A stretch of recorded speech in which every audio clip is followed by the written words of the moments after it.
David Gardner's Jewelers here in the Rollo Insurance Studio. And with that, we begin the Go Hour, or the O Hour. Oh, no, it's Olin Buchanan here on the program, our Heisman Trophy voter, my good buddy. How are you this morning? I'm good. Oh, no, that's the Oh No Hour. That's pretty good. It's funny, great minds think alike, because that's my column today is going to center around offensive line play and that. So we're on the same page. And we didn't have like a pre-show meeting about this. This is just. So you're talking about being on the same page. We're like all 33. Yeah.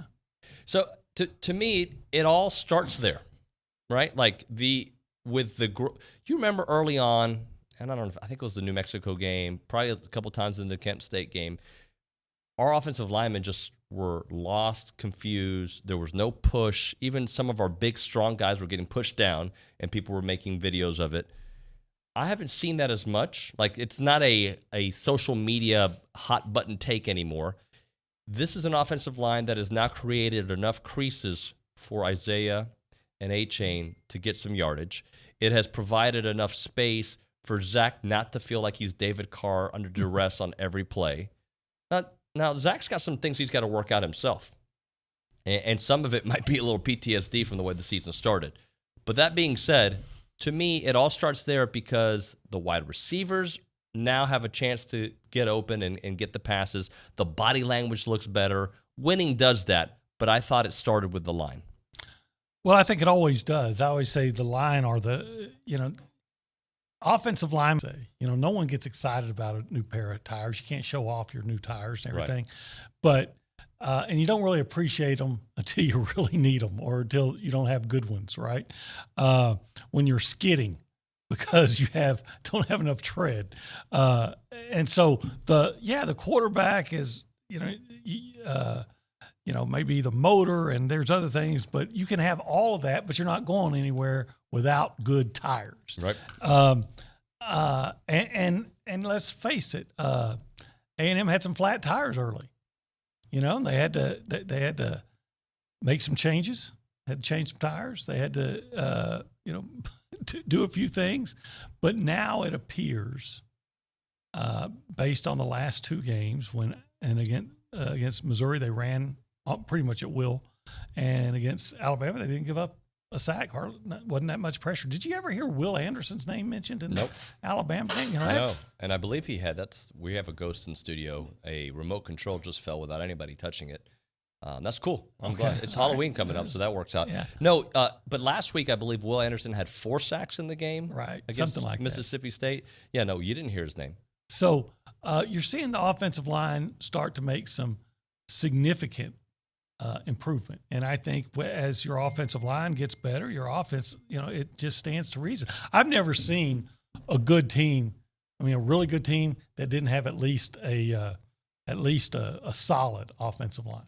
It is a solid offensive line, and with that, it has allowed – you can't have an inexperienced quarterback and an inexperienced offensive line that's not doing very well and expect to have any kind of offense, right? So now what we've seen is the line kind of gel a little bit and allow Zach a few extra seconds to get composed and make some throws. And that's one of the things that one of the takes that I got from Andrew Monaco yesterday was that at practice he's making all these throws. Now, obviously, he's got to start making the dump-offs, right? He's got to make the easy throws. But I really think that ripple effect, and can we give Jimbo some props here? He's maybe during this kind of year, he's doing his best coaching because he has stayed to the course. There were a lot of reasons to jump off the ship. Fans do that week to week, but players and they've just maintained. Would anything surprise you though this year in the SEC of the Aggies going 7-5 or going 10-2? Because that's the kind of season we're getting in the SEC. Yeah, it could be either of those. It really could be. I personally, and I don't think this is maroon glasses, I would lean toward they're more likely to go 10-2 than 7-5 because they can run the football and the way they're running it now. I think early, you had Layden Robinson hurt. Yep. Had him in and out. You had a true freshman center that you got to get accustomed to what you're facing. we've talked about it weeks ago, man. You can be as powerful as you want. You're 18, probably at the most 19 years old, going against grown men. There's going to be a difference. And then figuring out what you wanted to do with Kenyon Green and all those things. There was every reason to have some offensive line issues, but it looks like they've got a lineup set and making, they're at that point, and they should be midseason, where, like you said, everybody seems to be on the same page. They do. Now, the reason I worry about 7-5 is that you still have some tough road games ahead of you. Mm-hmm. Regardless of what team LSU is, it's always a tough place to play. Mm-hmm. And they've got some players out there, and that being Coach O's last game of the year, that's not a gimme, regardless of how they're playing. We'll see this week, because it's one way to get up for one game. Can you do it for the remainder of the stretch with all the changes going on there and injuries that they're having? But to me, that's a tough game. Ole Miss is a tough game on the road. Mm-hmm. Yeah, there are no gimmies in the SEC. There are zero. Even South Carolina found that out last week, right? With Vandy, that's right. And then Auburn, I know that you aren't as high on Auburn as others, but they are a top 25 team on the road that A&M has struggled with at times that can bring it. Well, Auburn's coming here. Yeah. I'm saying that to just struggle with them at times. Yeah, they have. Do I have the number right? I think I read A&M hasn't beat Auburn at Kyle Field. Is that right, or am I wrong about that? I guess not. I know for a long time that was the deal was the home team never won. Right. I'd have to go back check my notes, but I think that's probably true. But I think I read that in the game notes, or somewhere I read that. But regardless, that's a tough game coming out of the bye week. Again, that I think you should win, mm-hmm. but definitely a tough game. And Zach has probably played his poorest on the road. Yeah, well, when you look and say that, he struggled at Colorado when he was pressed in, and they didn't play well, even though it's a true road game, at Arkansas, and then he had a great game against Alabama. Mm-hmm. Well, yeah, that's fair. And he was okay in Missouri. He was okay for what they asked him to do. Again, like you just said a few minutes ago, if he hits the easy dump-off passes, he's 17 or 25 for 200 and something yards and 3 touchdowns maybe.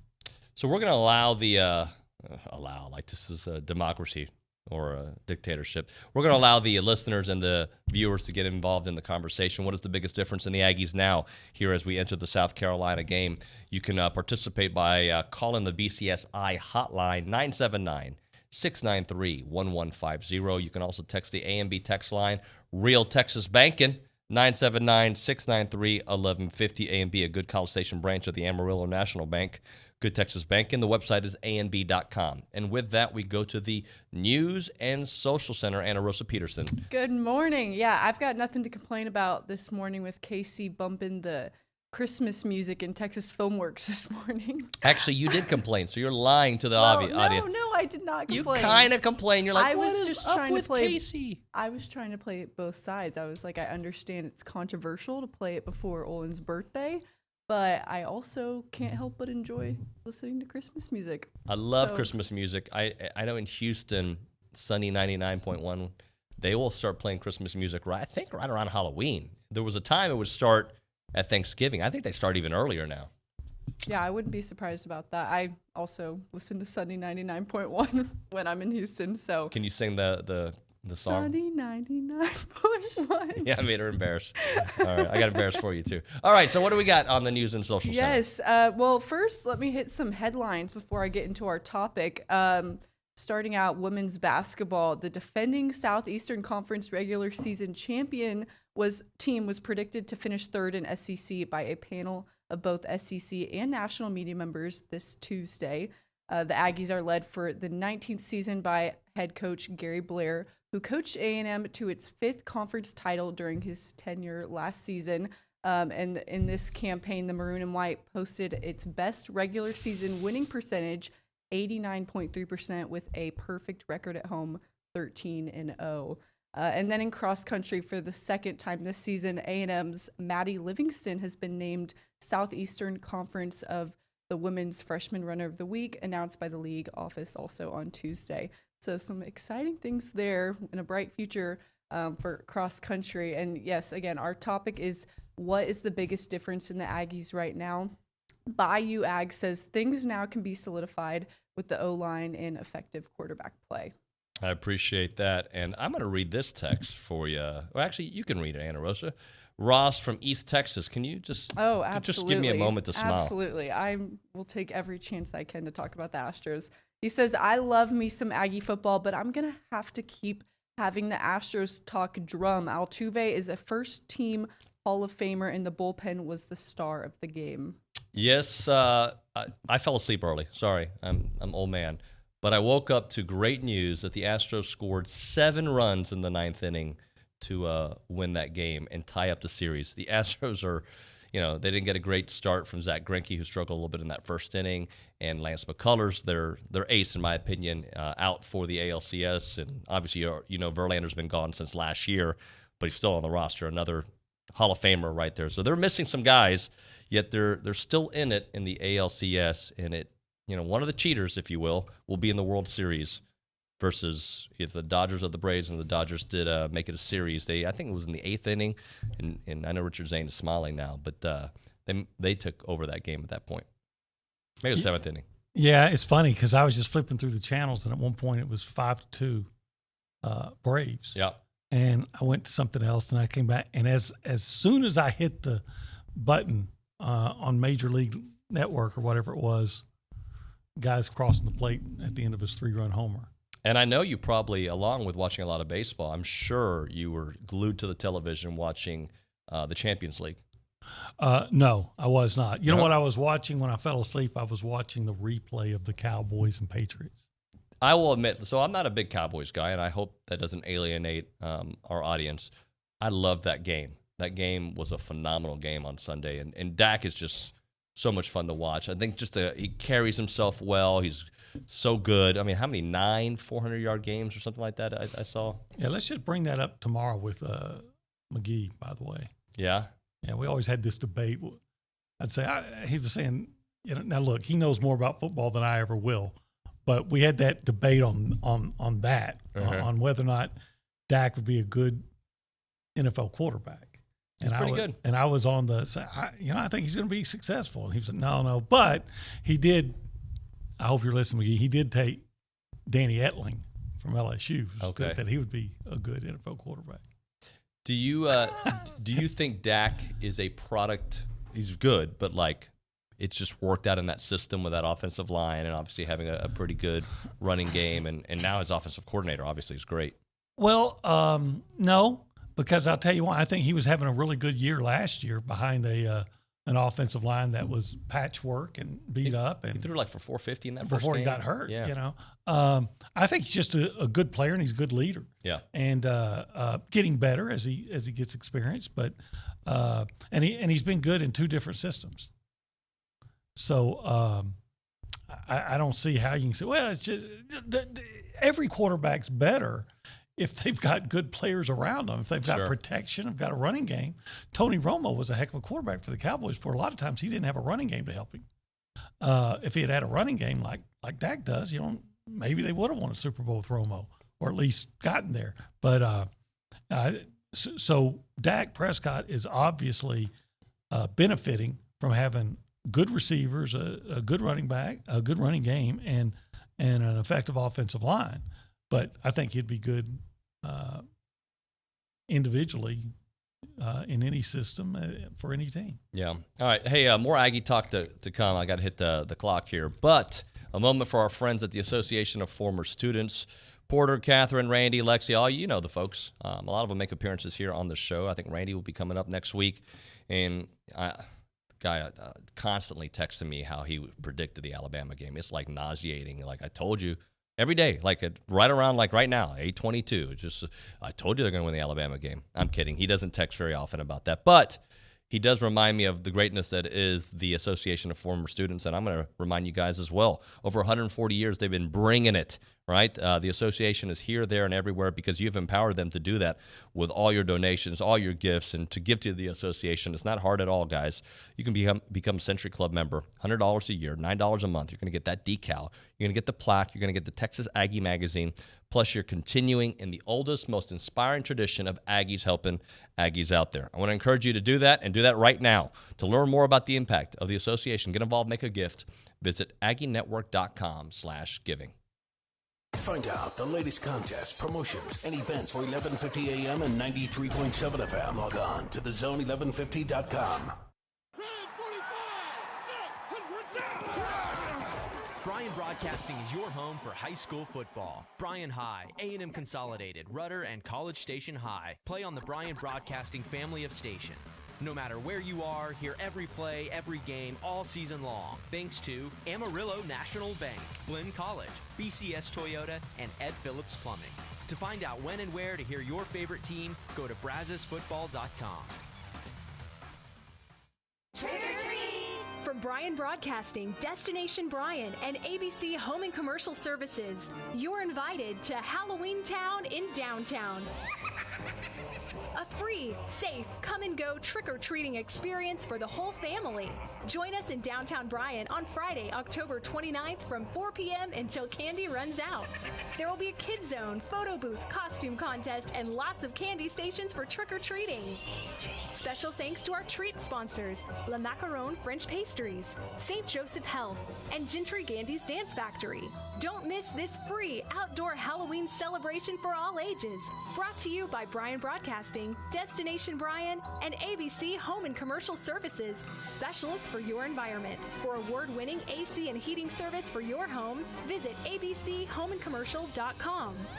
Make your plans now for Halloween Town in downtown, Friday, October 29th, starting at 4 p.m.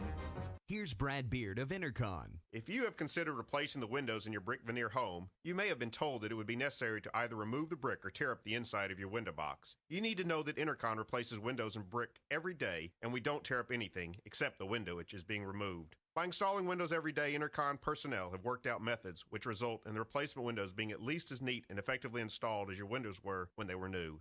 This means that Intercon can furnish and install replacement windows which exceed today's tighter standards for efficiency. They look and perform just as well as the best windows in brand new homes. Call Intercon or visit our showroom and we will furnish you customer references for homes you can look at and homeowners you probably know who can tell you that Intercon can solve your window problems without wrecking your home or your budget, just as we did theirs. Intercon will furnish a free quote and we won't pressure you to buy. Whether you have new construction or an existing home, let the fine folks from Intercon help your home energy efficiency year-round. Call Brad Beard of Intercon today at 823-3639. That's 823-3639.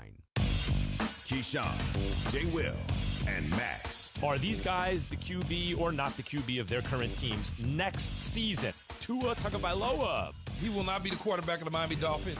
They will flirt around with better options, whether it's Aaron Rodgers, figure out the Deshaun Watson situation. Maybe even there's a Cam Newton sighting in Miami. But he will not be the starting quarterback of the Miami Dolphins opening day of 2022. Listen in to Key, J. Will, and Max, powered by WC Tractor from 5 to 8 on the Zone.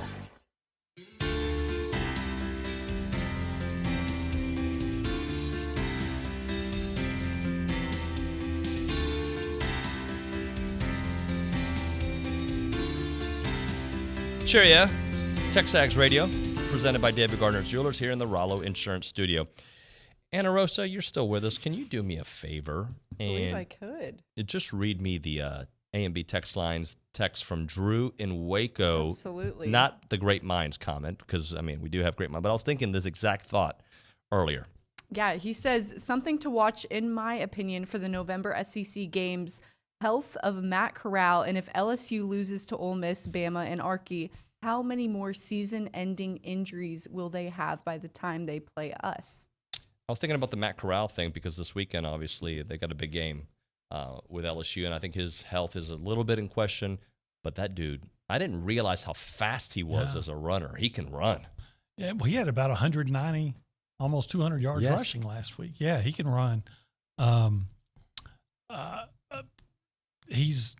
think he and Bryce Young are neck and neck in the Heisman race.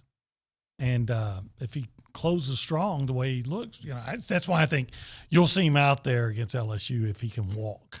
Sure. Because, they're not only their season, but, he really has a legitimate chance to win the Heisman Trophy. He does. I think the thing that'll hurt him is exactly what you said, how they finish. Because I do think Alabama is more than likely going to win out before the Georgia game. Not for sure, but more than likely win out. And Ole Miss might have a loss or two up their sleeve. But hopefully against Texas A&M, and that could change. And then if A&M is able to go on the road and beat Ole Miss, what will that say about this team?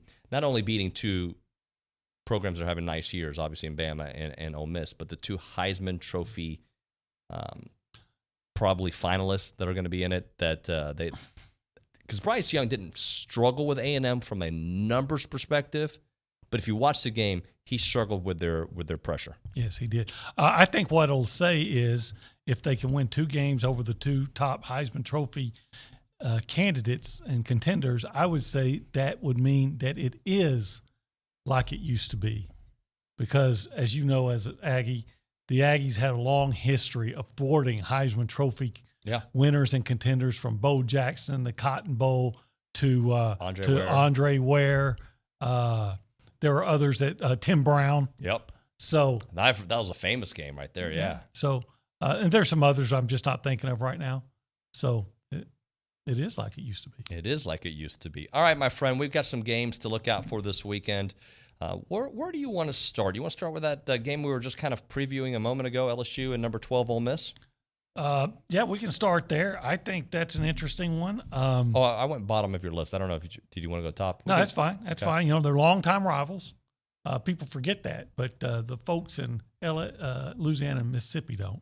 They're longtime rivals. Kind of the roles are reversed, though, because it used to be that, especially in recent years, that Ole Miss was kind of the spoiler to LSU's season. Right. And now, LSU's kind of in that spoiler's role, but LSU's playing better, it appears.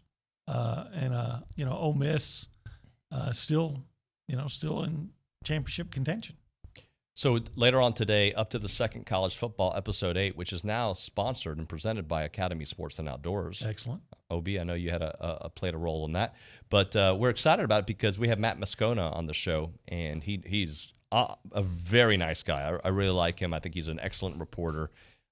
But beyond that, he talks a little bit about the LSU situation. We're going to run a part of that interview today, just as a preview for what we're going to be releasing later on today. So hopefully everybody watches that and gets on board. But one of the things that he brought up, and I forget about this, honestly, is that it's really hard to mess up the LSU job because of the ability to recruit, and you're the top dog in that state. It's an easier recruiting job. And he brought up the fact it doesn't take a very good head coach to win there. He said, look at the last couple we've had here. They've won. They weren't that good as head coaches, talking about Les Miles and obviously Ed O. Yeah, but, before Saban, they had a lot of coaches that apparently screwed it up. Right. But in today's college football fabric over the last 15, 20 years.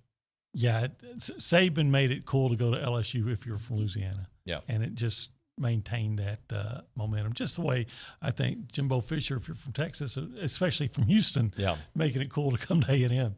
Well, and that's the thing that excites me and worries me about the talk about Bill O'Brien being one of the names. So Matt says in the interview, and you'll hear it here shortly, that he was one of the first names in the offseason that was brought to his attention. I hope so there's a part of me that's like, I know, like, Bill is okay as a coach, right? Like, but he makes some disastrous decisions. But if you can't mess up that job, I also don't want to see him win there either. Like, if the last three head coaches have won a national, I don't want him to be number 4. But knowing the Bill O'Brien that I saw at Houston for a long time, bring it. Yeah, and just tell me, in Houston, I wonder how many people have a really high opinion that follow football of Bill O'Brien. Nobody. But I think what they would say is, or what people outside would say is, he's a good coach, terrible general manager. And as the head coach of a football team, you're technically a general manager. Has he really been that good, though? He's been okay. I know he had some. So I've always said this. He coached his worst in playoff games, and he he won often a very bad AFC South. Yeah, and even when he was at Penn State for that year, didn't they have like a crazy amount of talent? They did, but he did navigate through some very tough times with the Joe Pa stuff. That, but it's still, I think if my memory serves, they had an insane amount of talent. You know what? Let's do this, OB, because we kind of went off on the turn. It's break time. So we did LSU Ole Miss. We're going to continue with your games to watch on the other side. Plus, I want to get into some more Zach Calzada stuff. But right now, a moment from our friends Dr. Elms and Dr. Stewart there at Elms Orthodontics. Cruz Nuno, that's my son, dropping his name on the air. He went by there yesterday. They took great care of him. I'm glad we're part of that team now because Dr. Elms and Dr. Stewart, the customer service, everybody we endorse here on the show has to have a certain standard. And now I can tell you that everything that people told me about Dr. Stewart and Dr. Elms is true. Cruz went by there yesterday, and he's just loved the atmosphere, loved the people there, took really good care of him. And that's what they've been doing, treating thousands and thousands of patients out there. It's just a great crew. And Dr. Elms has been around since 86 here. Class of 86, been around longer. Mainstay in our community, obviously. 16-time Best of the Brazos winner. Dr. Jeremy Stewart, class of 03. He and I were going back and forth on text just a couple days ago. Really good man, great character. Just, big TexAgs guy, too, by the way. Go check him out for a free consultation. 1501 Emerald Parkway in College Station. You can call him up, 979-693-6300, or learn more online at drelms.com. I'm Chelsea Reber with your community calendar on the Zone. The Robertson County Zero Tolerance Coalition is hosting a trunk or treat on Saturday, October 29th from 5 to 8. Come out for games, candy, and fun. Come out to a fundraiser concert on Friday, October 29th at the 101 in downtown Bryan. Proceeds benefit Texas A&M's KANM Student Radio. The music starts at 8:30. Keep Brazos Beautiful is hosting their annual tree sale fundraiser on October 29th and 30th at the Brazos Center in Bryan. More information is online at keepbrazosbeautiful.org. Pride Community Center is hosting the annual Big Gay 5K and Barbecue on Saturday, October 30th at Lake Walk in Bryan. Visit pridecc.org for more details. You can hear Houston Astros baseball all postseason long on Sports Radio 1150 AM, 93.7 FM, and select games on Gospel 97.3 FM, thanks to Kelly Burt Dozer. I'm Chelsea Reber on the Zone. Vera Bank is open and we are excited to serve you in College Station. Hi, this is Erica Archer, Treasury Management Officer at Vera Bank, and I specialize in helping businesses run their day-to-day operations more efficiently, saving you valuable time. Our team's job is to make yours easier. So give us a call or come by and see us off of Highway 6. At Vera Bank, you have a team of genuine bankers on your side, and you can bank on it. Visit verabank.com today. That's VERA bank.com. Vera Bank. Member FDIC, Equal Housing Lender. There's a Kubota for every job. There's a Kubota for every harvest. There's a Kubota for every task. And at Normandy Tractor, for a limited time only, take the drive to Normandy, Texas, and let Vernon and the boys show you what they have. Get the new Kubota BX 1880 16.6 horsepower tractor and a Kubota loader with a quick attach bucket now through December 31st, 2021. For a cash price of only $12,950, or payments as low as $170 per month. With no money down, based on 0% down, 1.99% APR for 84 months. Normandy Tractor has over 8 acres of Kubota tractors, Kubota RTVs, ATVs, and Kubota mowers to choose from. They're at the corner of Highway 39 and OSR in Normandy, Texas. And remember, nobody beats Normandy Tractor. Nobody. Now through December 31st, 2021. For warranty terms, see Kubota's limited warranty at KubotaUSA.com or your Kubota dealer. You can hear every Aggie football game, home, road, national championship, right here on Sports Radio 1150 AM and 93.7 FM. Game Day on the Zone is brought to you in part by Stephen Gustitis, attorney at law, BCS Allstate agent Jerry Anderson, and Higginbotham Insurance. 30 minutes after every A&M home game, tune in for the Twin Peaks Call-In Show, powered by TexAgs.com.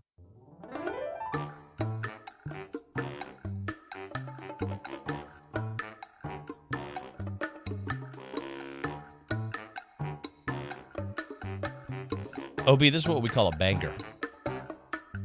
Okay, a banger? A banger. Why is that? That's what the kids call like good music. Oh. Am I right, Anna Rosa, is what you guys call it? You're absolutely right. What are other words we can use? Banger, It's lit, or is that not? That was like 5 years ago. Lit is not really cool to say anymore. I hear the station is lit.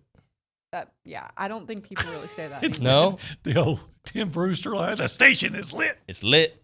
So just like you don't say swag anymore. What? Or I swag on swag?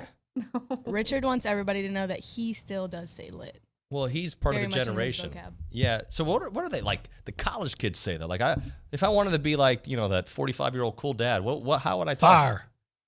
Fire. That's a little outdated Is that- too, but it's not like You got fire in your feet. That's what. I heard my son say fire once. Yeah. Mike Lucas said I had fire on my feet. I think he said, I think he said that. Does that sound right? Fire. Yeah. I mean, Talking about I was wearing some J's. I wouldn't go to him for. I had fire on my feet, the but I cool got some lingo, Desinex. though. Although I do respect him and think he's a cool guy, I wouldn't. He's a little too old to be. He is a little bit. Okay. So what else? I'm not sure if there's anything trending at the moment. Can you come back to me, because there's no words off the top of my mind that I've been using. Every now and then I'll say bruh still, which I know that's actually pretty outdated. That's just like a natural instinct if something. I can't picture bad you happens dropping to a me. bruh. I don't. Yeah, it's not really professional Obi, work language. Have you ever dropped a bruh? No. If I'm around my friends. What about I've dropped a bra. Well, Oh my. Well, sometimes I'm helping my wife with the Fold the laundry. I set him laundry, up too good for Yeah. yeah. But never a bra. Have you ever dropped a homie? A homie? What up, homie? What No, up, dude? no, it's really not my. I am very secure in my whiteness and my age. By the way, if you thought you were listening to The View, you're right. It's the Aggie View. No, it's TexAgs Radio presented by David Gardner's Jewelers. As a reminder, they just finished off their ring-in promotion. It was awesome. Go check out David and Julia Gardner. They do so much for the community. They are just great, great people. And if you're looking for an engagement ring, an anniversary ring, a stackable, whatever it may be, you can go visit them. Even though that their ring-in promotion is over, they're still there to help you, and they'll help you through the whole process. Call them up or visit davidgarnersjewelers.com. You can find them at 911 University Drive East in College Station, or davidgarnersjewelers.com. All right, OB, we were talking about the games to get ready for this weekend, and we did talk a lot about LSU Ole Miss, and that spun a conversation about Bill O'Brien, and a lot on the text message threads coming in about, yes, please let LSU hire Bill O'Brien. But we'll move on to the next game. Yeah, first of all, there's not a lot of great games this week, but but Clemson at number 23, Pittsburgh could be an interesting matchup. Despite all of Clemson's problems, they're still right in the thick of the Atlantic Division race in the ACC. They still have a chance to win it. I think it's going to be a hard game for them to win. I do. I think so. Well, they're all hard games for them to win right now. They can't move the ball. Pitt's the only unbeaten team in the Central Division. That's right. If Clemson wins, it could be a rematch coming later. Yeah, we could see that. I'm going to pay attention to that game. All right, we also have number 10 Oregon at UCLA. Yeah, maybe a preview of the Pac-12 championship game, but only if UCLA wins, because I think they're already a game behind Arizona State and Utah, or maybe just Utah, but they can't afford a loss. I know Oregon is, and Oregon's not playing well right now. No, but they still got one loss, and they're certainly watching what's happening ahead of them. I'm sure when they saw the Iowa outcome, they're like, yeah, we're starting to get closer and closer. To the mix. They're also rooting for Ohio State to keep winning. Yeah. Oregon is. Yeah. What is Ohio State ranked, though? Well, Ohio State's ranked, I don't know. I'm going to lie, 6th right now. Yeah. So, and Oregon beat them. So, there you go. All right. We have number 8, Oklahoma State. Now, I think this is interesting. Oklahoma State at Iowa State. Yeah. We know that Iowa State was ranked in the top 10 at the beginning of the year. Haven't played that great, even though I think, aren't they still about 5-2 or 4-3? I don't have that in front of me. So they're capable. The Cowboys beat Texas last week, came from behind. Are they going to be flat this week, unlike the Aggies last week? Maybe. And you don't want to go on the road, especially against a team that's capable like Iowa State. Yeah, I still don't believe in Oklahoma State, but you got to give them props for what they were able to do last week. I don't know if it's because Texas just has no defense and they forget that they can run the ball a lot in the second half of games. Yeah, there's some questionable things going on over there. You got a guy. Look, I give credit where credit is due. Okay, I don't have a problem with that. Bijan Robinson, that guy is All-American material. Yep. And why they don't just do everything through him, and if you get a lead, just try to use him as a workhorse to run out the clock, I don't know. Yeah. Because is he a Heisman candidate, you think? I think he's on the cusp of my top 5. I'd put him definitely in the top 10. Yeah. And maybe if he finishes really strong, but he may be a year away. Yeah, he may be a year away. It's scary to see what he's going to be able to do here. All right, and you think the biggest game is USC at number 13, Notre Dame. First of all, it's a traditional rivalry. It's fun to watch that, and in a week where there's just not a lot of great matchups. I think the traditional rival matchups, are more glamorous. USC's looking to save its season. It's been disappointing. Of course, we all know they fired their coach after week 2. I think they're like 4-3 right now. Notre Dame's actually still in the playoff hunt despite that loss. You can get in with one loss, so Notre Dame needs to finish strong. I don't know that they will, but that's 2 teams in a rivalry game that have something very significant to play for. If I remember correctly, USC has not won in South Bend in 4 attempts, in the last 4 attempts. So that might be right. I know I covered a game there where they dominated Notre Dame. And that is the NBC late game, 6:30 start there. Notre Dame hosting USC, who's 3-3. So 3-3. Who would you root for in that game? I think USC. I think so too. Yeah, I think USC. Just it helps the Ags, and just not a big. I'm not a Notre Dame guy, even though my sister-in-law is a huge fan. Yeah, especially but in-laws, right? After what I kind of feel like what's the word here? I'm mad at them, and I'm mad at Ohio State for last year. Still, and they didn't. I mean, they just. And see, I don't really like USC either, though. Yeah. And I like that USC is down. So what you're saying is you hope they tie 0-0? No, I think I would root for USC, but not root. I think I would like to see USC prevail, but I don't think I would. It would bother me if they did not. Part of the reason I'd like to see USC prevail, obviously it helps the Aggies having another team with 2 losses out there, is that Notre Dame should have lost a couple games early on that they didn't. Yeah. Just like Oklahoma, by the way, who's still undefeated. And I want to see, karma or whatever, all that rectified later on in the season. Because A&M had their hiccups, I'm sorry. I'm bitter. I want the other teams that should have lost some of those games to lose too. Yeah, I get annoyed also that Notre Dame can eat by nobodies, and the national media always still pumps them up. Yeah. It's Notre Dame. What I really hate is the line when someone says college football is better when Notre Dame is good. Have you ever heard that? I have heard that. Why? And I think I used to subscribe to that methodology or that thinking in all sports, right? Baseball's better when the Yankees and Red Sox are in it. No, it's not. It's really not. It just I think I heard it for so long I kind of believed it. What was another one? In soccer, nobody will know what I'm talking about. But college football, Notre Dame. Man U's better. When Man U's better. Good. When Man U's, can you name 3 other European teams? Chelsea. Yeah. And Liverpool. One more. European team? Yeah. Barcelona. There you go. That's pretty good. Pretty good. I've been hanging around you for 3 months. Well, you did 2 English teams or 3 English teams and 1 Spanish team. That was good. Okay. Yeah. I try to. Okay. That's probably about all I got. Can you name 1 German team? One German team, Das Boot. Maybe. I don't know. I just said that. I was going to give you the easy. Hamburg, yeah. Or how about Borussia Dortmund or Bayern Munich? No? No. Okay, sorry. Let's get back to football. So Hamburg actually has a team? I don't watch German soccer I that just much. threw that I think out they there do have a because it's a team, big yeah. city. I'm pretty sure they have a team, Okay. yes. Hamburgers? Hamburg FC I'm going to go with. I actually don't watch German soccer. I do watch Borussia Dortmund a little bit. I know you know all about them because they have one of the best players in the world, Haaland. Seems to me that he should play for the Netherlands. Holland. There. Hey, so let's talk a little bit about what Zach needs to do. We got about a minute left in this segment to continue taking those steps. The first thing I would say is develop a little touch on the swing pass. Yeah. I mean, that to me, that's he would have had a really strong game last week if he just hit the easy passes.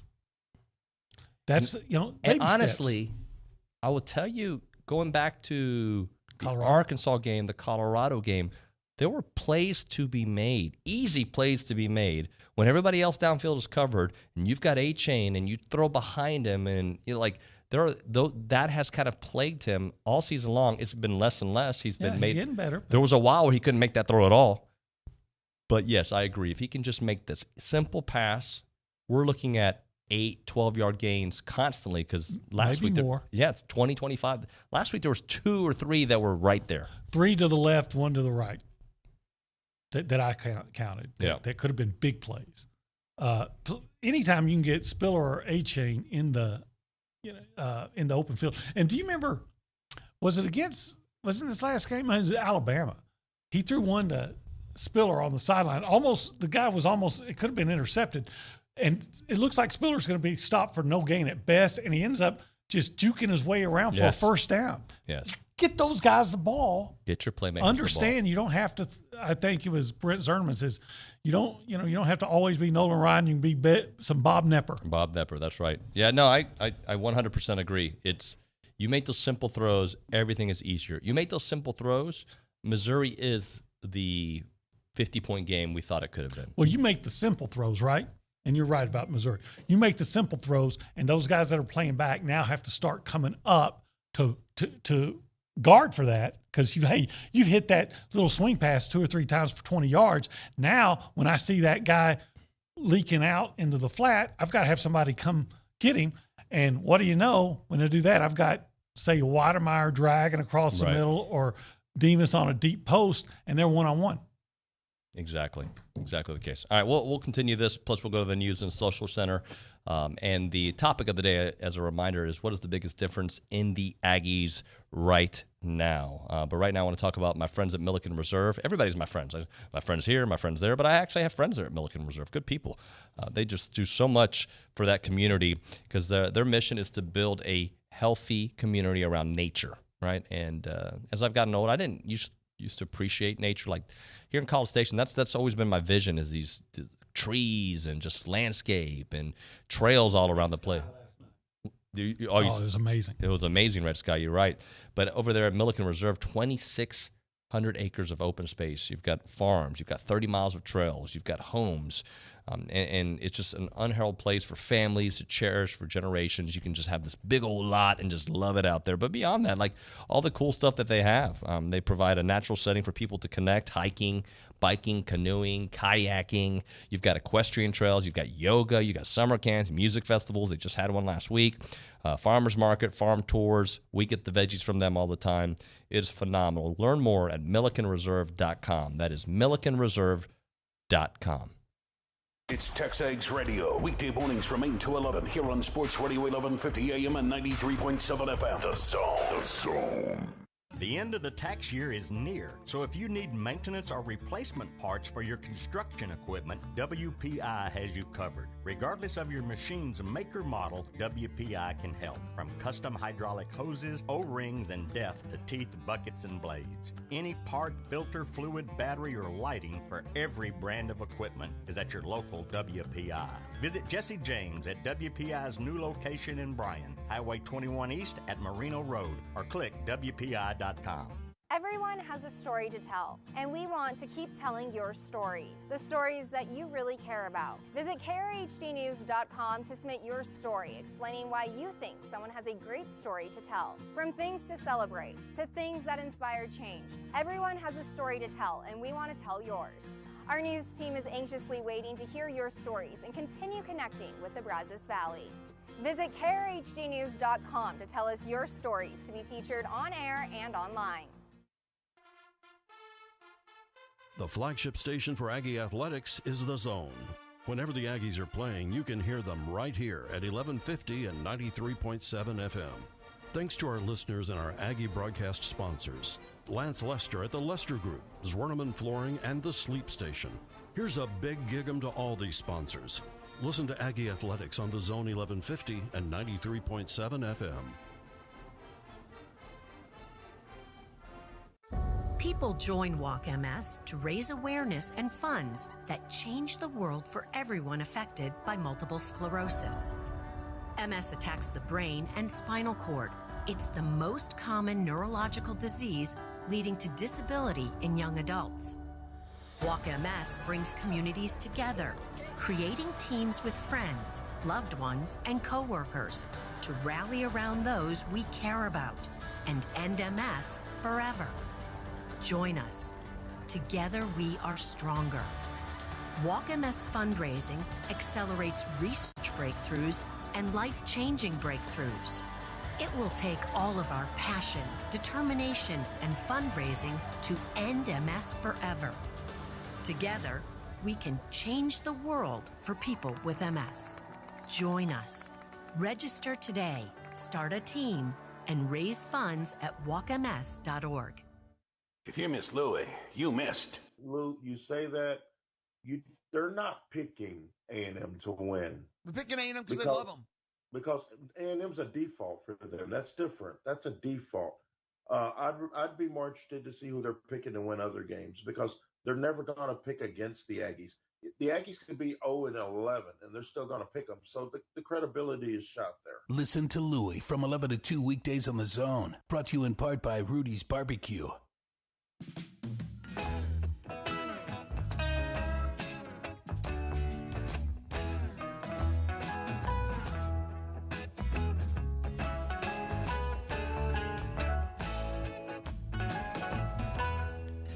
Welcome in. TexAgs Radio presented by David Gardner's Jewelers here in the Rollo Insurance Studio. And want to get this message out. Michaela there at the mothership sent us this message, and I'd like to get Anna Rosa's thoughts. Today, they say it's bussin'. I hope I'm saying that correctly. Okay. All right. Bussin'. I was actually just about to get into some other words. I looked up the list that I have in front of me. Bussin' is a word that is used. It's Some very of my good. Friends, there's a song that's called Bussin', I think. Like it means to go to a different school, right? No, I mean that is one one definition of it. But if you were to say like, wow, like this meal is bussin', like that means it's a really good meal. So here's my question: who comes up with the word, and how does it catch fire? Because there's never a time in my life where I've been like, you know what, like let's come up with a word that means like a good take. OB, what is something we could do for a radio? That's just the power of the internet. And like that's the trends that will set off and people continue to use them. They think a video is funny. I mean, that's all I have for you. That Scotch tape, man, that take is so good it just sticks.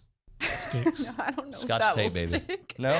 But I have some other words for you. Cap. Have you heard that? Yeah, you like put it on your false. head. No, you put it on your head. Cap. No, I hear that from my son. Or Captain America. That's what they call him. They say cap. Y'all's age is showing. Cap means like false. Like if I said no cap, that means I'm not lying. Honestly, if somebody said that to from my son all the time. If somebody said that to me, if my son talks to me like that, we're gonna say, huh? ¿Qué? ¿Cómo? All right, what else? Sus. Sus. Like, have you heard of that? Like that's suspicious or suspect? Right. Short for suspicious. People say that a lot. Like, oh, that's kind of weird. That's sus. Yeah. Like the creepy older man that has been leaving flowers at my door every morning. That I would say he's sus. He's sus. Exactly. And then another one for you. I don't know if this is as common, but based. Have you heard of that one? Is what with the turkey, right? Yeah, the turkey. Yeah. I have the exact definition in front of me, and it just says the opposite of cringe. So it means it's cool. If like you put some cool content on there, it could be like, oh, that's like pretty based. Dude, that TexAgs that's Rewind elite. is based. Exactly. Dude, exactly. I love the word yo. I use yo a lot. Is yo still acceptable? I'm not gonna sit here and tell you what is cool and not cool to say. What up, yo? People gotta say that, yo. But I also say bruh, so I'm probably not. I say bee's knees. Definition. Bee's knees. Bee's knees. Yeah, the I've been around a while. My goodness. And according to the list in front of me, at Richard, lit is still considered cool to say, so I apologize. And so is yeet and simp. Hold on. If you heard of yeet? those words. Yeet, like, I don't use that word, but explain how it would be used in a sentence, please. I don't think you would use it in a sentence. You just say it like, yeet. I yeeted the ball across the room to Richard. I'm smart enough to not tell it anymore. I promise you. I thought I was like a hip 45-year-old. Like I was like, I'm going to move to College Station. People were like, yeah. It's like, no, I am so old. Thank you for making me feel even older. I will continue to do my homework and hopefully Make me feel incorporate older. this throughout the show every now and then to inform you, just to keep you. Michaela is our Wikipedia page here. There at the mothership. She says that no one says yo anymore. I definitely don't say yo. What's up? I think that's normal. I bet Sylvester Stallone still does. Yet means to throw away. Yet. To me, yet means like. No, yeet. Oh, yeet. 2 E's. Yeet. Oh, it's pronounced yes. Yeet. Yeet. So I want to know how to use it in a sentence, but I think we need to move on because I assume our listeners are probably closer to where Olin and I are than they are to where you are, but maybe I'm wrong. Which means they could use a couple of Our lessons listeners are the sure. bee's knees, by the way. When's the last time that was used in a sentence, like from somebody hip? Just about 5 seconds ago. Well, there you go. This segment, I'm sorry. I apologize to the world. I'm not. I love this segment. It's probably the best. It'll be on the rewind. Anna Rosa, what?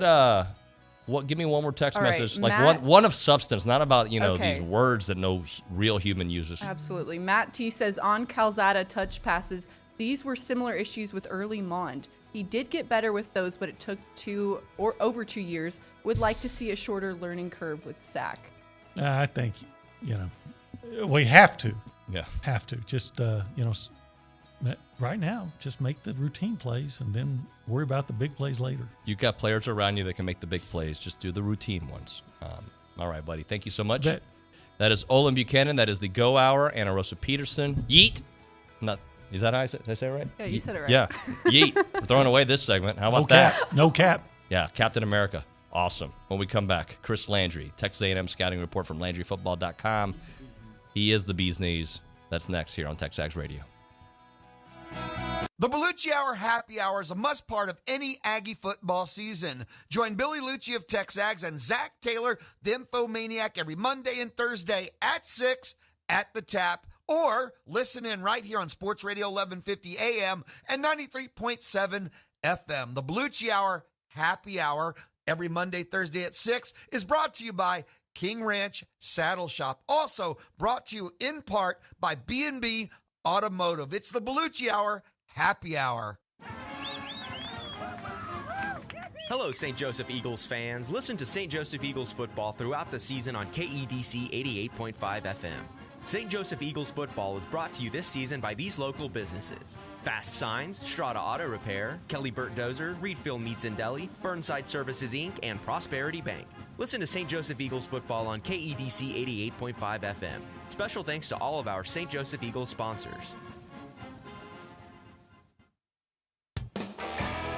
Listen to Texas A&M football, Texas A&M basketball, or Texas A&M baseball on your smart speaker. Just say play Zone 1150 to hear your favorite team. This is KZNE College Station Bryant, Aggie Land's home for sports.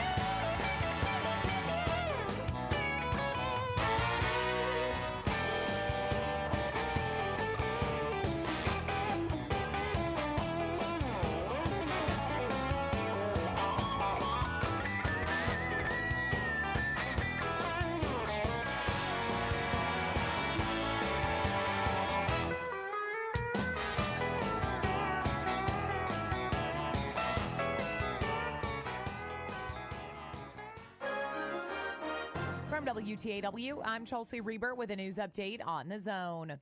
A DPS trooper who saw a passenger in a pickup throw out a cigarette on Highway 6 in Brazos County Monday night resulted in a traffic stop near the Peach Creek Road exit.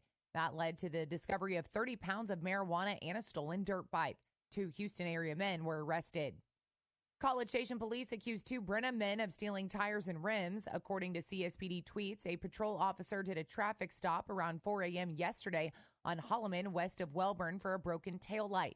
Arrested on charges of unlawful use of a criminal instrument are 24-year-old Christopher Traylor III and 25-year-old Kevin Bledsoe Jr. Traylor was also charged with no driver's license and possessing marijuana. A weekend disturbance outside a College Station apartment complex led to the arrest of a woman on multiple charges that include trying to hit people with her car with an unrestrained child inside the car. 22-year-old Shamari Williams of College Station was also arrested on a warrant from a misdemeanor theft charge from last year. The latest public-private partnership involving the Texas District of the Lutheran Church, Missouri Synod, and an Austin developer is in College Station's Northgate District. 2022 marks the centennial year of the Lutheran Church beginning a ministry on the Texas A&M campus, which, according to their website, moved off campus in 1965 to the University Lutheran Chapel and Student Center. Groundbreaking takes place this afternoon at the same location for the 315 College Main project. A new chapel and center will open literally on the ground floor of a 19-story complex that will have 298 housing units containing 802 beds. Church-owned property has been leased to the developer for what they say will be the tallest structure in College Station. Completion scheduled in the summer of 2023. Bill Oliver, 1620 94.5 WTAW. For more news, go to WTAW.com. I'm Chelsea Reber on The Zone. Since 1957, Slovakic Sausage in Snook has been making the best tasting sausage in Texas from the same family recipe. Slovakic is the official sausage of Texas A&M Athletics. Whether it's from the grill to the family gathering or from the pit to the neighborhood party, serve the sausage voted best in the Brazos Valley. Serve Slovakic. Be sure to come in and check out their full-service meat market, relax on the front porch, or grab some fresh kolaches from their bakery on your way out. Slovakic Sausage, Highway 60 in Snook. You can hear the Paul Feinbaum Show weekdays 2 to 4 here on the Zone. Presented by Polaris Fun Center. Paul Feinbaum is SEC Country, and Aggieland is SEC Country too. Join Paul weekdays 2 to 4 here on the Zone. Polaris Fun Center sells and services Polaris ATVs, Rangers, Razors, Global Electric Cars, and the Polaris Slingshot. Polaris Fun Center, where they sell and service fun, not tractors. The voice of the SEC. And you can hear Paul Feinbaum weekdays 2 to 4 here on the Zone. Good morning, sports fans. I'm Zach Taylor with your Aggie Sports Minute on the Zone. This Sports Minute is brought to you by Hilco Metal Roofing and Supply. Call 936-825-0500 or click HilcoSupply.com. Number 17, Texas A&M football is riding high following a 35-14 win over Missouri last Saturday. Reigning SEC Offensive Player of the Week, Zach Calzada, had some highs and some lows, throwing for 148 yards and 2 touchdowns, but also missing some wide-open screen passes. Coach Jimbo Fisher on where it went wrong. 2 things. He's throwing over an end. And 2, now, I'm going to say this. He's got to put it right on him. We could have caught one. We got to get the flow and get the angle right, which we hit all week. I joked it. It was funny. I joked in practice. I said, guys, do we have any other plays? We're throwing these so daggone much. I said, we need to practice something else. Well, I guess we need to practice. And we never missed a one of them. The Aggies will look to keep the good times rolling this Saturday when they return home to host South Carolina. To get Coach's take, tune into the Jimbo Fisher Coaches Show tonight from 8 to 9 on 1620 94.5 WTAW. Aggie swimmer Trey Dickey has been named the Southeastern Conference Men's Freshman of the Week after tallying multiple top 3 finishes against reigning national champ Texas last Friday. Dickey posted third-place finishes in the 1,000 free and 500 free. And Maddie Livingston has been pegged SEC Freshman Runner of the Week after placing 28th overall at the Arturo Barrios Invitational. And that's been your Aggie Sports Minute, brought to you by Hilco Metal Roofing and Supply. On the Zone, I'm Zach Taylor. Best is yet to come in College Station. 2 seconds left. 28-yard attempt by Seth Small. Is down. It is up. And the fighting Texas Aggies take down the top-ranked Tide. Join us Saturday. The Aggies host the South Carolina Gamecocks. Our coverage begins at 5:30 on your home for Aggies football, the Texas A&M Sports Network. Listen to Aggie football on 1150 AM and 93.7 FM. Online at RadioAggieland.com or tell your smart speaker to play Zone 1150.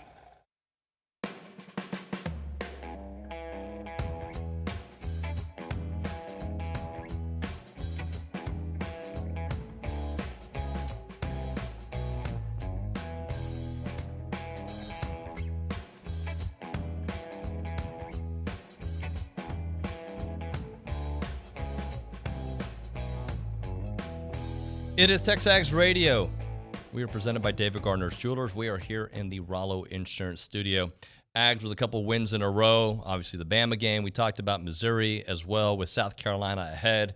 And let's talk to our favorite Wednesday guest, Chris Landry, Landry Football, LandryFootball.com, the Texas A&M Scouting Report. Good morning to you, my friend Chris. I missed you last week. Yes, I know. I understand your voice was gone and you were celebrating a big win out there. So, yeah, I'm glad to have you back. Glad to have the voice back. Yes, sir. It was, I was, just excited that the Ags won, and I hope they keep on winning. So I'm going to ask you something, because a couple weeks ago, you told me you weren't as high on A&M when the season started because of some of the reasons, but you didn't think they would be as low as they got. So now after the victory over Alabama and what we've seen against Missouri, where are you with this Texas A&M team? Well, it's a team that's improving. I think that's really one of the key signs that you look for in evaluating coaching staffs and teams is how much better do they get? Because you never stay the same. You either get better or you get worse. I mean, people think sometimes you're the same. If you consistently beat teams by a similar margin, well, they're steady, they're the same. Well, they're steady in the results, but you either get better or you get worse. And there are different reasons for that, injuries and whatnot. But this team's getting better. I think they have learned. This is the key thing. You learn about your team as a coach early on, and I think some of the mistakes in the early part of the season or some of the issues that they had were things that they figured out over time through game action, that we need to do some things differently. And I think sometimes it's a different level of understanding from a player standpoint what is asked of you. And then I think sometimes it's an adjustment personnel, just, putting guys in better position to succeed. I think all of that's taken place.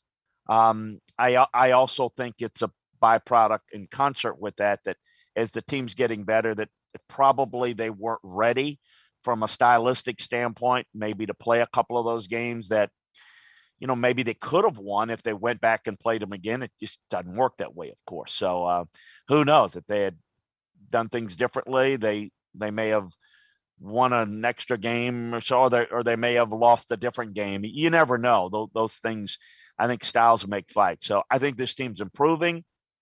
You look at the schedule. I mean, I think it's favorable. I mean, no disrespect, but to Missouri, but that was a game that wasn't going to be a whole lot of a challenge. And right now you look at it, same thing with South Carolina. I mean, those are really at this point very weak defenses, teams that they should win, and they won last week. And then, I think that Auburn and Ole Miss are going to bring different challenges than, say, Missouri and South Carolina. But I think as you kind of work this week and get into the bye week, I think they'll be in a position to certainly match up, but it'll be a different type of challenge against those teams.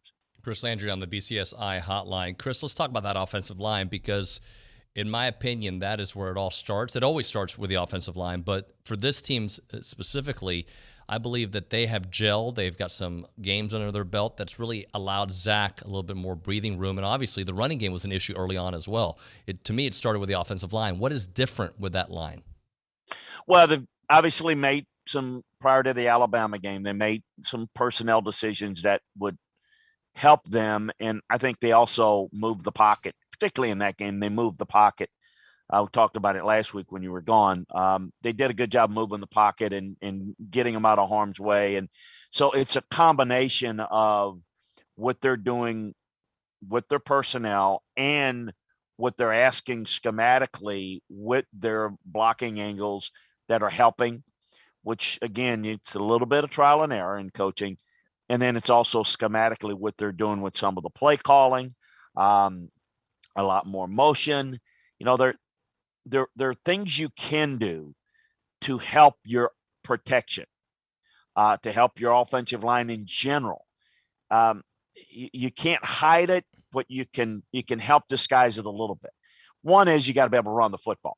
If you can't run the football and you are so one-dimensional, then people are going to tee off on you, and then you're pass blocking every play, and that's very difficult for an offensive lineman when they get into that many high reps of pass protection. If you can run the football, you force the defense for a split second to respect the fact that it could be a run, and then it gives you a little bit of advantage off the snap to be able to handle pass protection when you do pass. So those things I think are really important, and I think they've done a good job with that. I think they've done a good job, as I mentioned, moving the pocket. I think the receivers are doing a good job of winning off the line of scrimmage a little bit more. I think all those things have been positive and have helped them. That's what I've seen. And look, it's helped the quarterback become more comfortable. It's settled him. It's given him some little simple reads, but it's easy when you're playing ahead, you're playing with a lot of confidence, and it's a chicken egg thing, right? I mean, you make plays, you become confident that you can do that. And then it's about getting comfortable with what you're seeing, comfortable with your reads. I think sometimes, playing opponents that are not as good defensively, that you can dictate the flow of the game, that helps you to get a little bit more confidence. Now, it's going to get a little tougher. It's kind of like putting a little bit more weights on the barbell. You got that. Let's push a little bit more, and then let's push yourself a little bit more. And I think that's kind of what's gradually happened with this team. Chris, where is South Carolina vulnerable, and where are they good? This is really not a very good team at all. They've I think that they've got a few players on defense. They are in that, them Missouri, and Missouri's probably got a little bit more going for it offensively, but South Carolina really struggled with Vanderbilt. They've struggled most of their games. Now they've managed to win a few, but it is more a byproduct of who they played, some weaker opponents. They're not good at the quarterback position. They have no real consistency on doing anything consistently well on offense. Defensively, I think this is it's a tough job. I don't know that Shane is I think he's in a tough position, but I think he's got his hands full. But this particular team, not to get too much into the program, but the team, I think, has got a lot of holes in it. I think much like last week, it's the same type of game. So really, to me, it's all about A&M and how they play. And, the only variable is if you play sloppy. If you play sloppy and turn it over, it could be closer, but this game should be very much like Missouri. I think Missouri is just as bad defensively as South Carolina, but I think offensively has a little bit more going for it, a little bit more sustainability. But I think there's, as I said, I think these are two really weak teams that just they're ahead of Vanderbilt, but not by a whole lot. Chris, what kind of NFL pro do you think Isaiah Spiller is going to be? I think he has a chance to be a really good player at the next level. I think he's got good vision. I like his run instincts. I think he runs under his pads, good balance, good after contact yardage. I think he's going to be a really good player that can help you in the pass game as well. I think playing in this style, and he has a little bit more advanced awareness in terms of where blitz pickup comes from. So I think that's going to aid him. I think he'll be a good back. Backs in the league are very fungible in the NFL level, unless you're just the Derrick Henry where you build your offense around it type of guy. We've seen a few of those, but not, good backs. They're a little bit more plentiful. This guy's a good back that runs very hard, and I think could be a really good player at the next level. Talking to Chris Landry here on the BCSI hotline. Chris, let's talk about how things are playing out there at LSU, the Edo fiasco, the press conference this week, they win, and then now they got Ole Miss. Just how things have gone for them and how you think things will go for them. Well, I think, first of all, this has been in the works for some time. Going into the season, Scott Woodard, familiar name, obviously, for Aggie fans.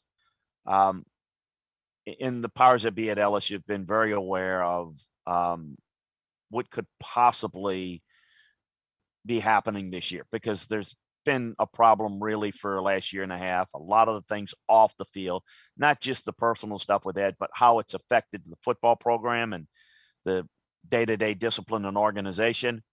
And so the big issue was, after the UCLA game, what happened during the game and then what happened in the locker room led to a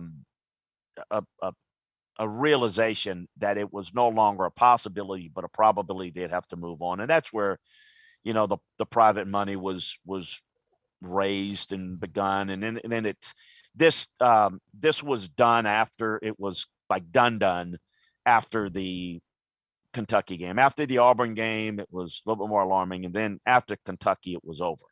And this separation agreement was put in place after the Kentucky game the week after that, which is prior to last week's Florida game. So, I'm sure you guys have talked about, a lot of people nationally say, I don't get it. Why they do that after? It had nothing to do with whether they won or lost against Florida.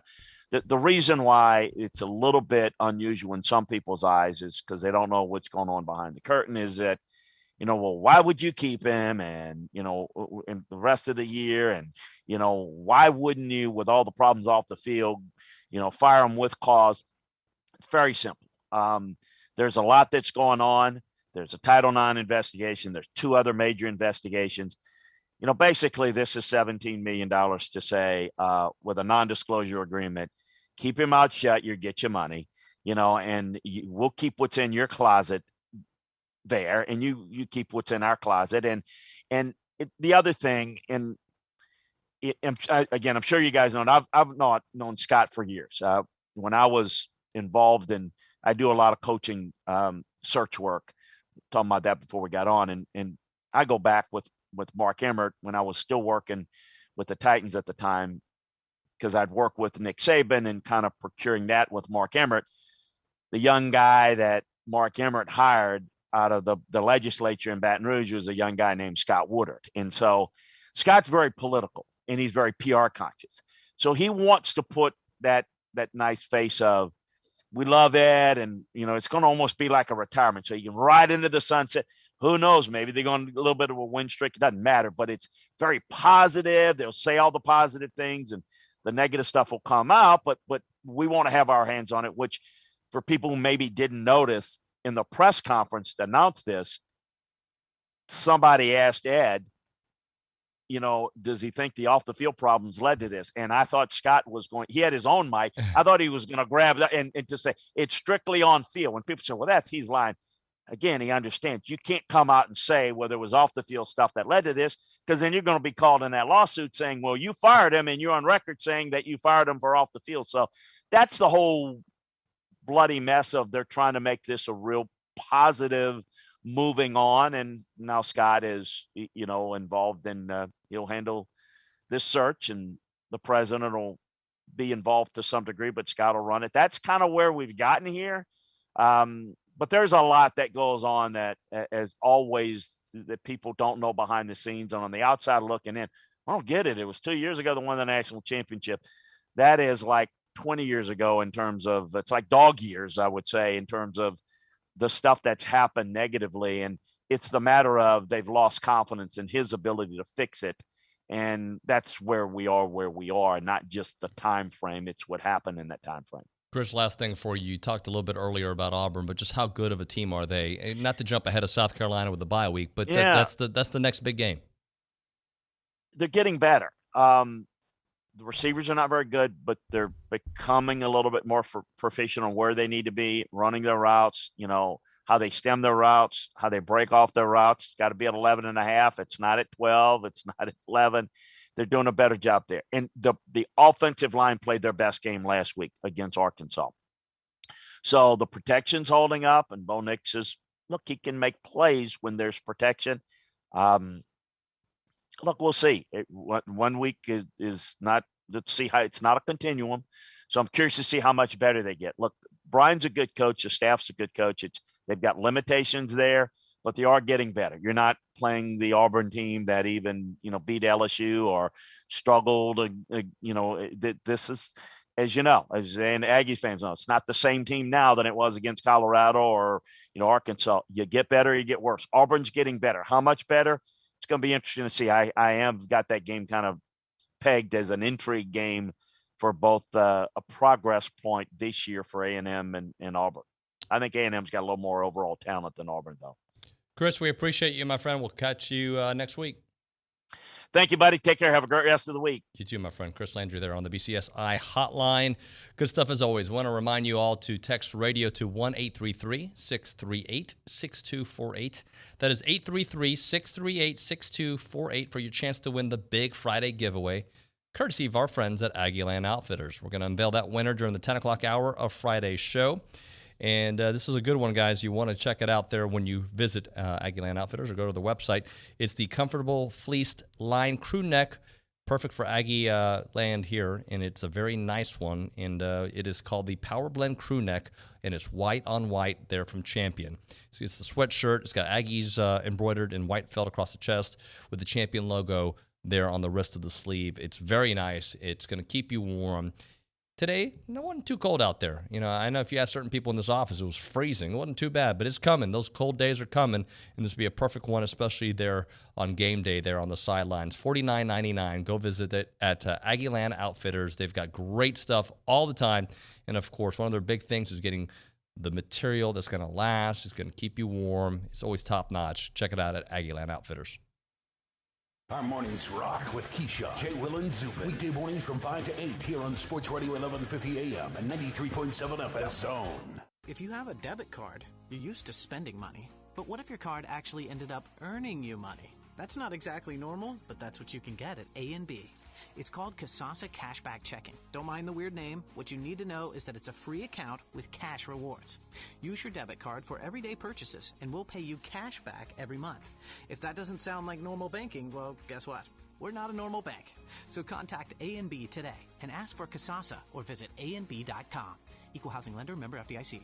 The small Texas town of Llano is where it all began. The Wooten family created Cooper's old-time pit barbecues, mouth-watering recipes, and cowboy-style cooked barbecue. Decades later, you can still get the same great recipes, cooked exactly the same way by the same family, right here in College Station. Dine in, curbside pickup, or catered. Experience the taste of locally Aggie-owned, nationally recognized Cooper's old-time pit barbecue. Voted best barbecue in the Brazos Valley and proud supporter of Texas A&M athletics.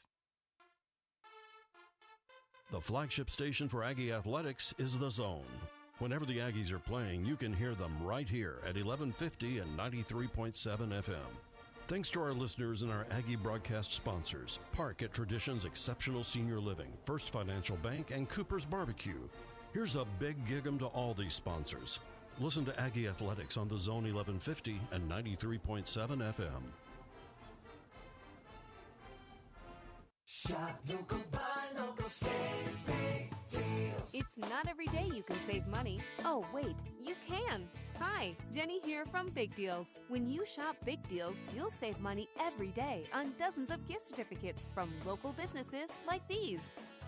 Howdy's Pizza, BCS Tire Pros, Cotton and Oak Home and Style, Cilantro Mexican Grill, and more. Visit AggieLandBigDeals.com to save big. AggieLandBigDeals.com. The Bellucci Hour Happy Hour is a must part of any Aggie football season. Join Billy Lucci of TexAgs and Zach Taylor, the Infomaniac, every Monday and Thursday at 6 at the Tap, or listen in right here on Sports Radio 1150 AM and 93.7 FM. The Bellucci Hour Happy Hour every Monday, Thursday at 6 is brought to you by King Ranch Saddle Shop. Also brought to you in part by B&B Automotive. It's the Bellucci Hour Happy Hour. Listening to The Zone on your Amazon Dot or Echo is easy. Even Louie figured it out. 2 simple steps, and you can hear Chip Howard Sports Talk, TexAgs Radio, The Louie Bellina Show, and many of your favorite A&M teams anytime, anywhere with your special friend, Alexa. Step 1, and only one time, say, Alexa, enable Zone 1150 skill. Then anytime you want to hear your favorite host or teams, all you have to do is say, Alexa, play Zone 1150. Make sure to set it all up and say, Alexa, enable Zone 1150 skill, and listen in anytime just by saying, Alexa, play Zone 1150.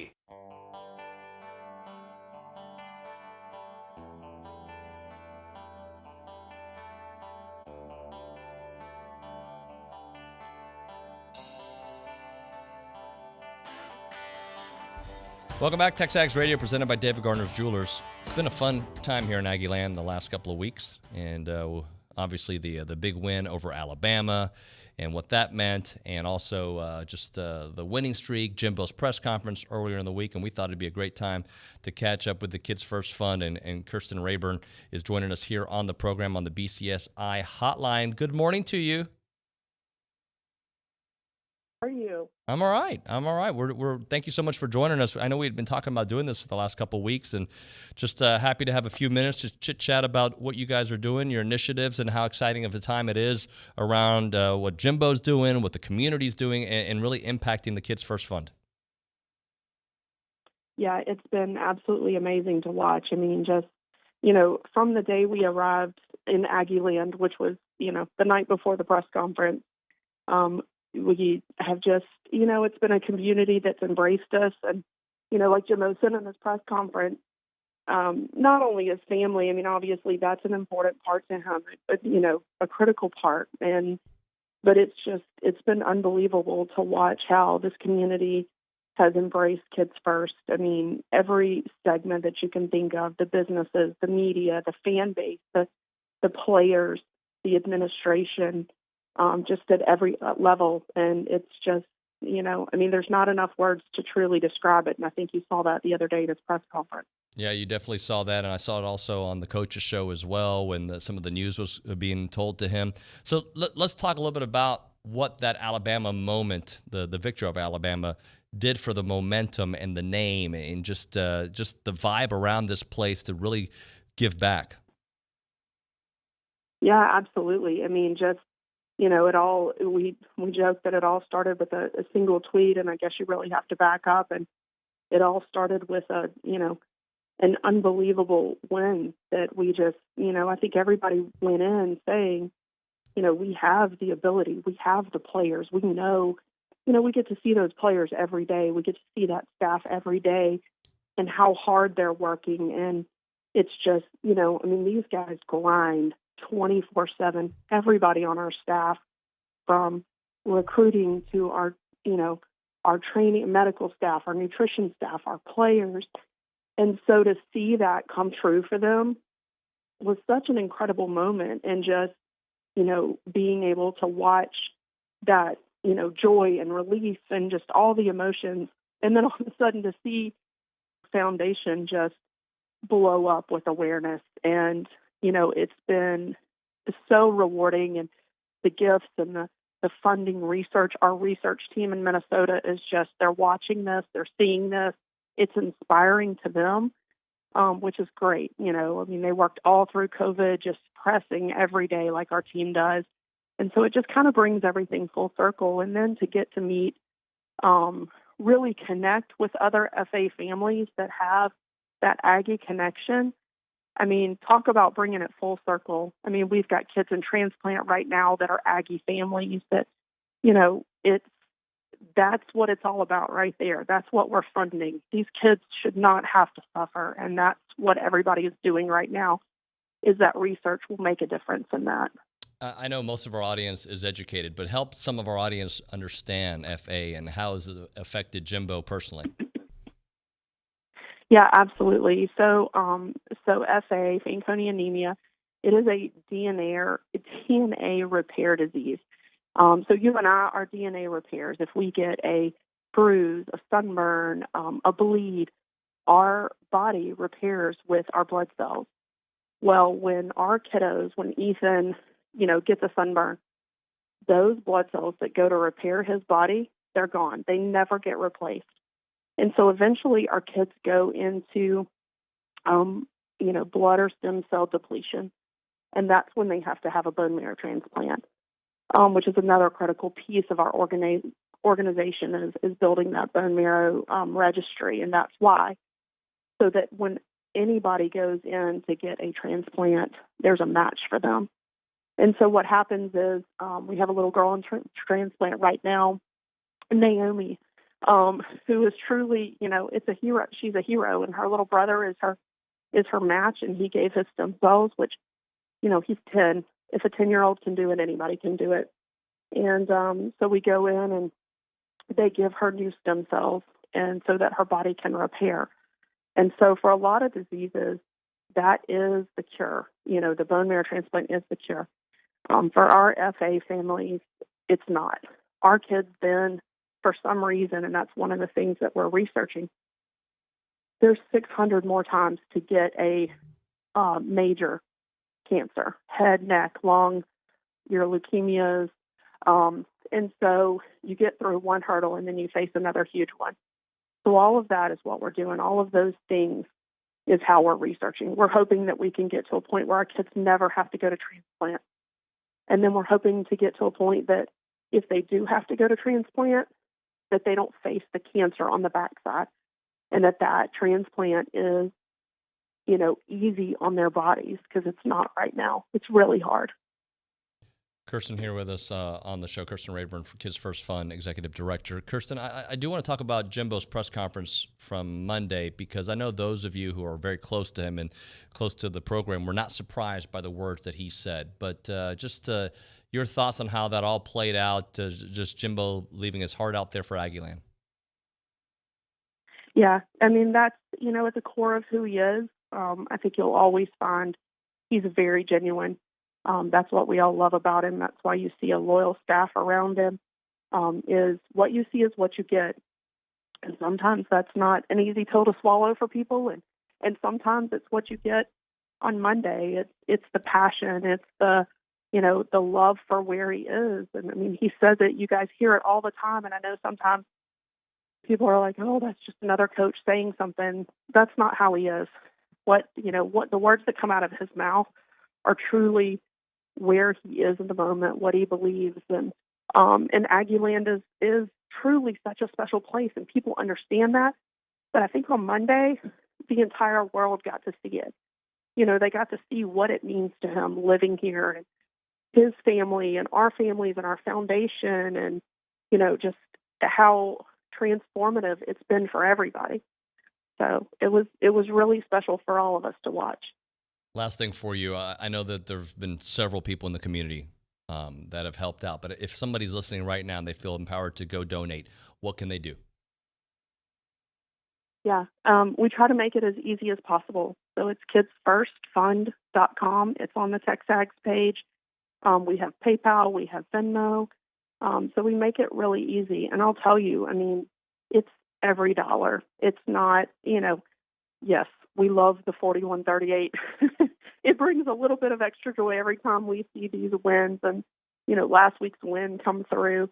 But truly, I mean, it's every dollar. And that's what's been so cool is we've seen our players' families donate. We've seen businesses donate. And, you know, it's just what you can do. And if it's not financial, help us spread the word about Be the Match. That's on TexAgs as well. It's bethematch.org, Kids First Fund.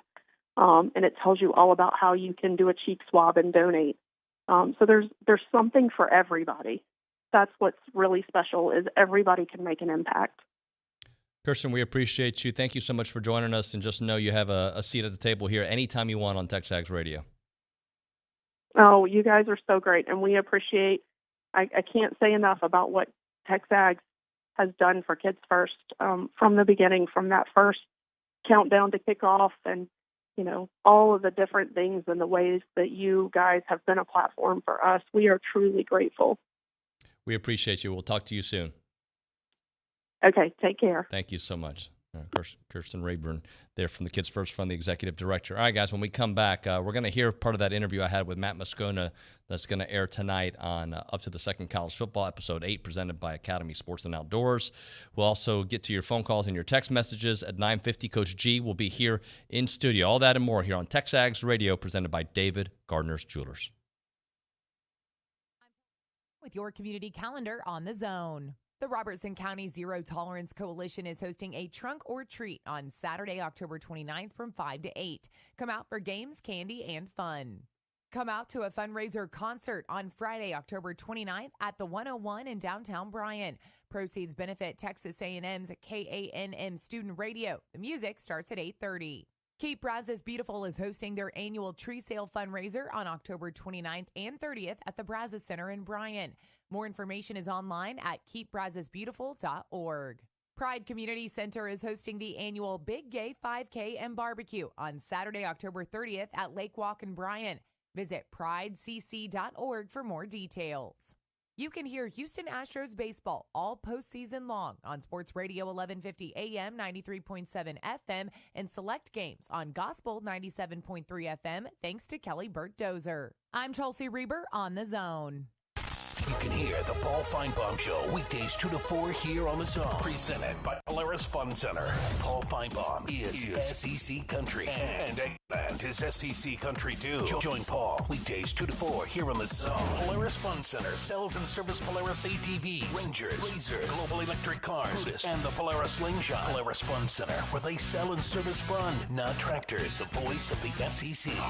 And you can hear Paul Feinbaum weekdays 2 to 4 here on The Zone. Hey Texas, this is Eric Burton. And I'm Adrian Casada, and we are Black Pumas.